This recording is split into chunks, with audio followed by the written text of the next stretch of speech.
रामकृष्ण हरी. तर आपली मुलगी श्रीमंताच्या घरी देण्यासाठी विचार करा. कारण एकदा चूक झालेली ते चूक पुन्हा दुरुस्ती होणं फार कठीण आहे आणि होऊ शकत नाही. त्यासाठी ज्याच्याकडं आपण म्हणतो की हा श्रीमंत आहे, ज्याच्याकडं आम्हा पैसा आहे, त्यांना आणखीन पैसा मिळवण्यासाठी हवा असते आणि त्यावेळेस मात्र ती मोठी तेवढी खोटी असतात.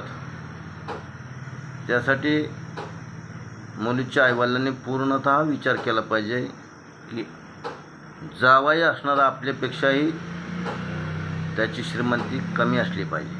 कारण ह्याला कारण एक, जो आपल्यापेक्षाही गरीब असतो तो उदार अंतकरणाचा असतो आणि तो माणुसकीचा असतो आणि जेणेकरून आपल्या मुलीला सुखात कसं ठेवेल हा सदैव विचार करणारा असतो. लक्षात ठेवा.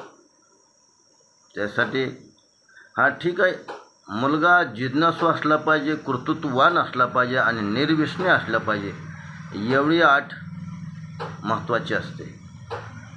कदाचित श्रीमंतही माणूस पारडं बदलत असतं, श्रीमंतही माणूस गरीब होत असतो. असं काही समजू नका त्याच्या कडेपर्यंत श्रीमंती टिकेल.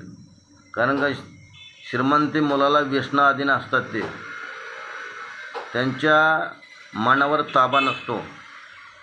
ते कधी दगा देतील आणि त्यांची अवस्था काय होईल हे सांगता येत नसतं. तर आजच्या ह्या व्याख्यान मालिकेतून एकच सांगायचं आहे की मुलीचं लग्न हे आपली मुलगी हे काळजाचा तुकडा असतो आणि दुसऱ्याच्या स्वाधीन करायची असते. ती जर समजा सुखी नसेल तर परत पश्चाताप करायची पाळी येते. कारण आपण बाह्य अंगाने त्याच्याकडं पाहिल्यामुळं हे पश्चाताप करायची पाळी येते. त्यासाठी विचार करा आणि विचारपूर्वक निर्णय घ्या. रामकृष्ण.